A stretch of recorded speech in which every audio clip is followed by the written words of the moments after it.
Imagine waking up and not feeling the chaos anymore. No more overthinking, no more replaying what they said, no more fake smiles, forced confidence, or trying to prove yourself to people who don't even matter. Just stillness, control, power. You speak less, but everything you say carries weight. You stop chasing approval and start moving with purpose. You don't need to be the loudest in the room because your presence speaks before you do. That's what happens when you master your emotions. You stop living like a victim of your feelings, and you start living like a commander of your reality. And from that point forward, you will walk with confidence and conviction, because nothing owns you anymore, not fear, not anger, not the opinions of others, just you and your will. Number 1, why confidence is built in silence. Confidence doesn't come from shouting, it doesn't need an audience. Real confidence is built in silence, when no one's watching, and you choose discipline over comfort. You wake up early, you train your mind, you face your demons alone, and you don't post about it. That's where power is forged.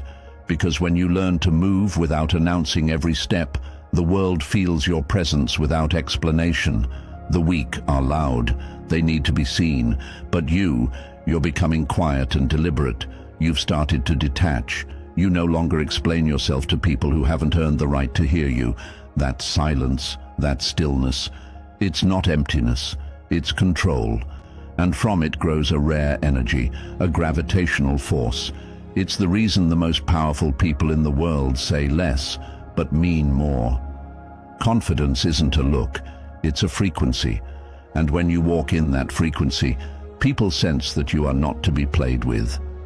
That's why, once you've trained your emotions into submission, you will walk with confidence and conviction, and the world will feel the shift. Number 2, the presence of power. Power doesn't scream, it doesn't beg, it doesn't need to prove anything. True power enters quietly and changes the entire atmosphere. And that's exactly what happens when you've mastered your emotions. You stop needing noise to feel seen. You stop needing validation to feel valuable. You stop broadcasting your every move, because now your silence speaks volumes. This is why the most dangerous man in the room is often the one who says the least. Not because he's hiding, but because he's watching, calculating, studying. While others react emotionally, he remains calm. And the irony? The less he says, the more people listen when he speaks.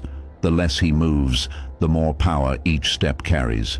That's presence, that's control, and that's what separates the average from the extraordinary. In a world that runs on reaction, stillness is rebellion. In a world addicted to attention, your indifference is magnetic. And there's something else, something darker. The more you speak, the more you reveal. The more you reveal, the easier you are to manipulate.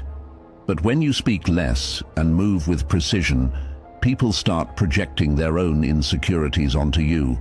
They can't figure you out. They try to predict your next step and fail. That confusion, that tension, it creates power. People fear what they cannot read. And when you control your emotional output, you become unreadable. That's power. You don't need to flex. You don't need to post. Your discipline becomes your signal.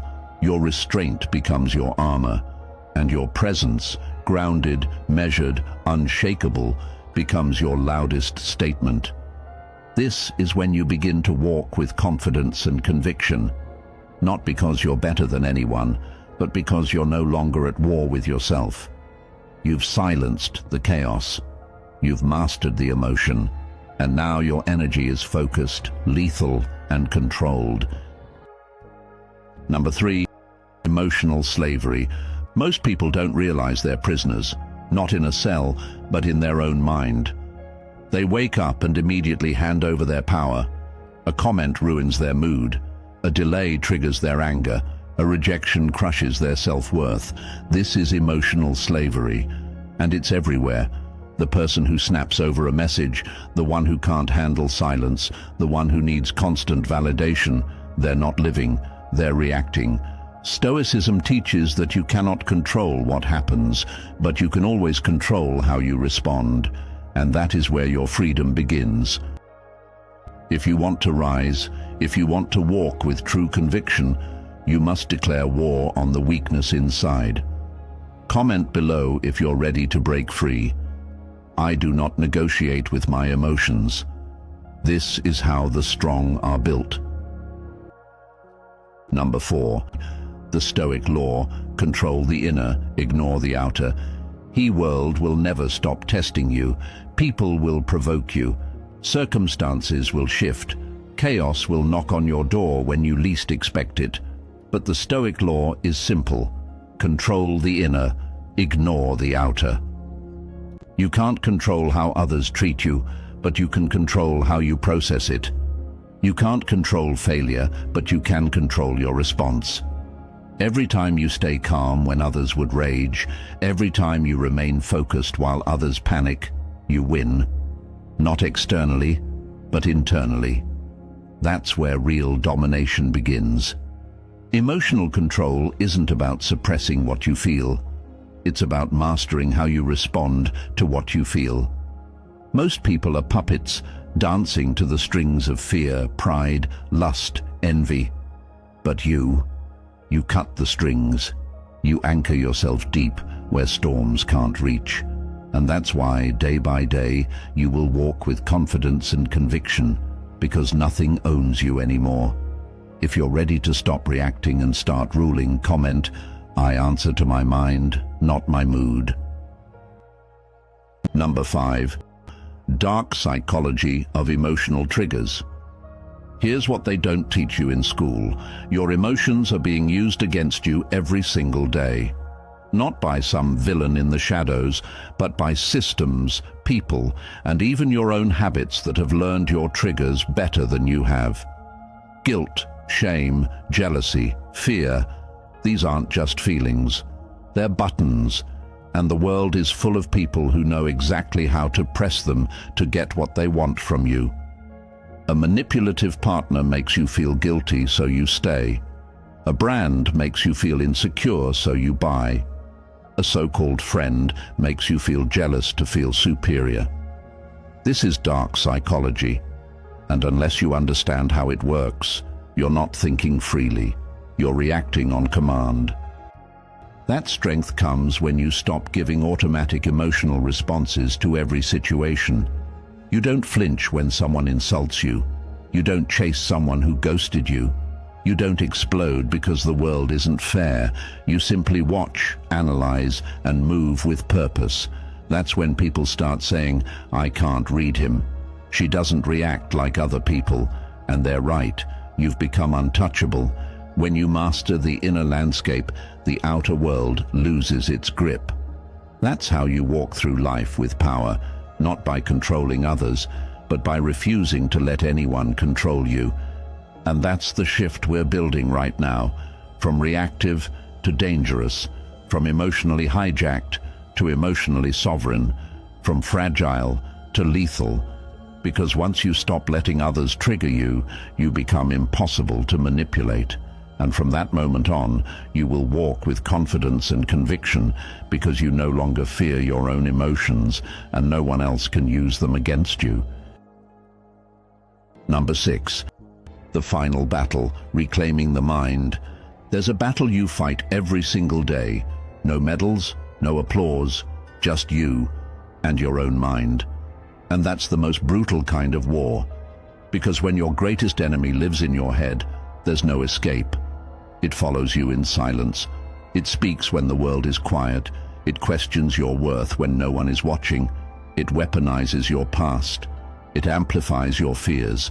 And if you let it win, it will own every step you take. This is the war no one sees, but everyone loses. Because most people don't know how to fight it. They numb it with distractions, drown it with dopamine, run from it with noise. But the Stoic does the unthinkable. He turns toward it. He sits in the discomfort. He faces the storm inside. He studies it, dismantles it, and rebuilds his mind like a fortress, stone by stone, thought by thought, and slowly he becomes indestructible. When you don't master your mind, the world will. People will push your buttons, trends will hijack your focus, triggers will steer your actions, and you'll think it's normal until you wake up one day and realize you've been living on autopilot. And that's what this final battle is about. Waking up, seeing the patterns, feeling the pull, and choosing to rise above it. Your mind is a battlefield, and every time you choose to observe instead of react, focus instead of scroll, hold silence instead of exploding, you win, not just for a moment, but for life. You create a habit of sovereignty, and that habit becomes identity. It won't happen overnight. You'll lose some rounds. That's part of it. But each time you return to center, each time you reclaim control, your power grows. You start to recognize the voice of doubt and ignore it. You hear the fear and walk forward anyway. You feel the anger and respond with discipline. And soon, the chaos that once shook you becomes your training ground. And then it happens. You start walking differently, thinking differently. You no longer fear people's opinions because you trust your own. You don't flinch when things go wrong because you don't need everything to be right to stay grounded. You're no longer fighting yourself, you've taken command. That's why you will walk with confidence and conviction, not from ego, not from status, but from inner peace, because you've survived the battlefield inside your skull and come out forged, focused, and fearless. Number 7. Your emotions are not you. Most people live as if every emotion they feel is who they are. I'm angry. I'm anxious. I'm broken. No, you're not. You're experiencing anger. You're feeling anxiety. You're processing pain. But none of that is you. The Stoics knew this. Marcus Aurelius wrote, "If you are distressed by anything external, the pain is not due to the thing itself, but to your estimate of it. And this you have the power to revoke at any moment. That means your emotions are temporary visitors, signals, not commands. You are the host, you are the observer. And the moment you realize this, you create separation between stimulus and response. You stop reacting blindly. You stop identifying with every passing emotion. Think about it. A calm person isn't someone who feels nothing. A calm person is someone who can feel rage, heartbreak, betrayal, and still choose a response that serves them. That's not weakness. That's power. That's control. When you lose that distinction, when you think you are your emotions, you become volatile, fragile, unstable. But when you can sit with your emotions, dissect them, question them, and respond with reason, then nothing owns you anymore. That's emotional sovereignty. And when you step into that space, something shifts. You stop fearing what others think. You stop shrinking in your own skin. You carry yourself differently, not because everything is perfect, but because you are no longer enslaved by your internal chaos. And that's when you will walk with confidence and conviction, because the noise inside you has gone quiet, and the world feels it. Number 8. Controlled emotion equals calculated action. A man who cannot control his emotions will always be controlled by those who can. That's not philosophy, that's war. Emotional instability is the fastest way to lose power, because the moment someone can predict your reaction, they own you. They know which words provoke you, which silences make you spiral, which gestures trigger your deepest insecurities, and you hand them that control every time you react without thought. But here's where the Stoic separates from the average. The Stoic doesn't react, he calculates.